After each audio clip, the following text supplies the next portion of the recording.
নমস্কার। সনাতন ধর্মকথা চ্যানেলে আপনাদের সবাইকে স্বাগত।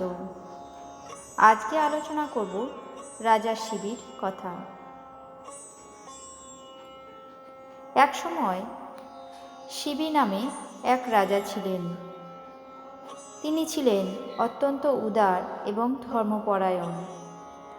রাজার কাছে কেউ কোনো সাহায্য চাইলে তিনি কাউকে ফিরিয়ে দিতেন না।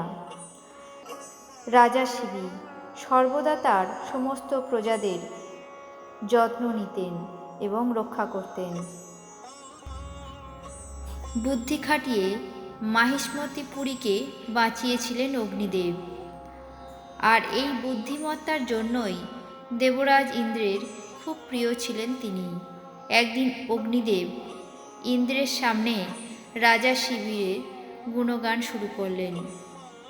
দেবরাজ ইন্দ্র এমনিতে তার সামনের অন্য কোনো রাজার গুণগান পছন্দ করেন না। তার উপর অগ্নিদেব যখন বললেন, লোকে রাজা শিবিরের সঙ্গে ইন্দ্রের তুলনা করে, তখন দেবরাজ ইন্দ্রের মাথায় আগুন জ্বলে উঠল।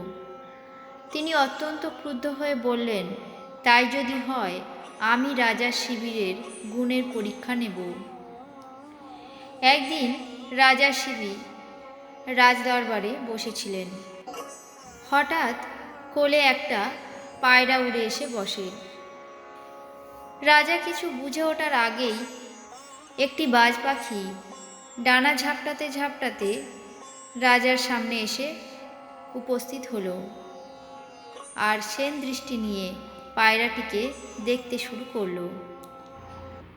ভয়ে কাবু হয়ে পায়রাটি রাজা শিবিরের কাছে অনুরোধ করল, মহারাজ, এই বাজ পাখির থেকে আমাকে বাঁচান, ও আমাকে মারতে চায়। রাজা শিবি বাজ পাখিকে অনুরোধ করলেন, হে পক্ষীরাজ, এই পায়রা আমার শরণ নিয়েছে, ওকে রক্ষা করা আমার ধর্ম, তুমি ওকে ছেড়ে দাও। রাজা বিনীত অনুরোধ করলেও বাজ পাখি শিকার ছাড়তে রাজি নয়। সে বলল, মহারাজ, ক্ষুধার্তের মুখ থেকে খাবার কেড়ে নেওয়াও অধর্ম। বাজ পাখির মুখে ধর্ম কথা শুনে রাজা শিবি বিভ্রান্ত হয়ে গেলেন। তিনি বাজ পাখিকে বললেন, এই পায়রা খুবই ছোট, ওকে খেয়ে তোমার খিদে মিটবে না। আমি এই পায়রার বদলে তোমাকে কোনো বড় পশু দিতে প্রস্তুত আছি, তুমি এই পায়রাটিকে ছেড়ে দাও। কিন্তু বাজও নাছোড়বান্দা, সে সোজা জানিয়ে দেয়, না, ওকে ঈশ্বর আমার জন্য পাঠিয়েছেন, আমি ওকে খেয়েই আমার খিদে মেটাবো। রাজার কোলে বসে পায়রাটা মন দিয়ে তর্ক বিতর্ক শুনছিল। তার চিন্তা ছিল যে কিভাবে সে নিজের প্রাণ বাঁচাবে। রাজা শিবি বাজ পাখিটিকে বোঝানোর শেষ চেষ্টা করলেন। তিনি বাজ পাখিকে লোভ দেখানোর চেষ্টা করলেন।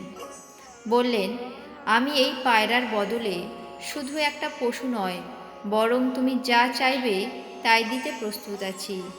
একটু ভেবে বাজ পাখিটি বলল, ঠিক আছে, আমি এই পায়রাটিকে মারব না, কিন্তু আমার একটা শর্ত রয়েছে। কী শর্ত? প্রশ্ন করলেন রাজা শিবি। বাজটি বলল, রাজা, আপনি যদি এই পায়রার ওজনের সমান মাংসপিণ্ড আপনার শরীর থেকে কেটে দিতে পারেন, তাহলে আমি এই পায়রাটিকে ছেড়ে দেব। বাজের কথা শুনে রাজা শিবি স্তম্ভিত হয়ে গেলেন এবং সভার সকল মন্ত্রী এবং ব্যক্তিগণ অবাক হয়ে গেলেন। পায়রাটাও ভয় পেয়ে গেল। পায়রার দৃঢ় বিশ্বাস ছিল রাজা শিবি হয়তো এই শর্তে কখনোই রাজি হবেন না। কিন্তু পায়রার বিশ্বাস ভুল প্রমাণিত হল। রাজা শিবি নিস্তব্ধতা ভঙ্গ করে বলে উঠলেন, তোমার শর্তে আমি রাজি আছি। রাজার কথা শুনে উপস্থিত সকলে খুবই বিস্মিত হয়ে গেল। এরপর একটা ছুরি আর তুলাদণ্ড চেয়ে পাঠালেন রাজা শিবি। তুলাদণ্ডের একদিকে পায়রাটিকে বসালেন, তারপর নিজের বাঁ পা থেকে এক টুকরো মাংস কেটে তুলাদণ্ডের দিকে রাখলেন। শিবির পা থেকে ঝরঝর করে রক্ত পড়ছিল, কিন্তু তখনও পায়রার দিকের পাল্লা ভারী ছিল। রাজা শিবি বাঁ পা থেকে আরও এক টুকরো মাংস কেটে পাল্লায় রাখলেন। পায়রার দিকের পাল্লা তখনও ভারী। যন্ত্রণার চোটে রাজা শিবির চোখ দিয়ে জল পড়ছিল, কিন্তু ঠোঁটে হাসি বজায় ছিল। বাজ পাখি আর পায়রাটি রাজা শিবিরের দিকে বিস্ময়ে তাকিয়ে রইল। রাজা শিবি এবার ডান পায়ের মাংস কেটে তুলাদণ্ডে রাখলেন, কিন্তু তখনও পায়রার ওজন শিবিরের মাংসপিণ্ডের চেয়ে বেশি ছিল। রাজা শিবি তখনও হার মানলেন না। শরীরের বিভিন্ন জায়গা থেকে মাংস কেটে কেটে পাল্লায় দিতে থাকলেন। পাল্লা থেকে গড়িয়ে পড়ছে রক্ত, কিন্তু পায়রার দিকের পাল্লা তখনও ভারী ছিল। শরীরের আর কোথাও মাংস কাটার জায়গা নেই, কিন্তু পায়রার প্রাণ বাঁচানোর কথা দিয়েছেন রাজা। তাই এইবার নিজেই তুলাদণ্ডের পাল্লায় চেপে বসলেন, কিন্তু তাতেও শেষ রক্ষা হলো না। তখনও পায়রার ওজন রাজার শিবিরের থেকে বেশি ছিল।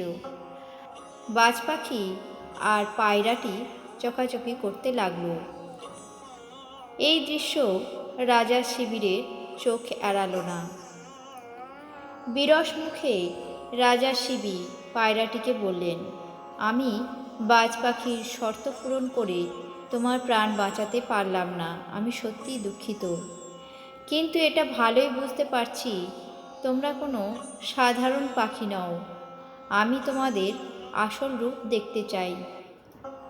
রাজা শিবিরের কথা শুনে বাজ পাখি ও পায়রাটি নিজেদের রূপে দেখা দিল। বাজ পাখিটি ছিল আসলে দেবরাজ ইন্দ্র, আর পায়রাটি ছিল অগ্নিদেব। দেবরাজ ইন্দ্র বললেন, মহারাজা শিবি, আমরা আপনার পরীক্ষা নিচ্ছিলাম, আপনি সেই পরীক্ষায় সফল হয়েছেন। অগ্নিদেব আপনার ব্যাপারে আমার কাছে বেশ প্রশংসা করেছিলেন, কিন্তু এখন দেখছি আপনি তার চেয়েও অনেক বেশি উদার এবং ধর্মপরায়ণ। এ কথা বলে দেবরাজ ইন্দ্র শিবিকে স্পর্শ করলেন। তখন রাজার দেহ আগের মতোই কন্দর্প কান্তি হয়ে উঠল। অগ্নিদেবও রাজা শিবিকে আশীর্বাদ করলেন, আপনার যশ ইতিমধ্যেই ত্রিলোকে প্রসিদ্ধ হয়েছে। আজ আপনি ধর্ম এবং উদারতার নতুন দৃষ্টান্ত স্থাপন করলেন। এই সংসারে যুগ যুগ ধরে আপনার খ্যাতি বজায় থাকবে। রাজা শিবিরের খ্যাতি সত্যি চারিদিকে ছড়িয়ে পড়ল। বহু বছর ধরে সানন্দে শাসন চালালেন তিনি। কিন্তু এই ঘটনায় অগ্নিদেবের একটা শিক্ষা হলো। তিনি ঠিক করলেন দেবরাজ ইন্দ্রের সামনে আর কখনো কারো গুণগান করবেন না। রাজা শিবিরের উপাখ্যান এখানেই শেষ করছি।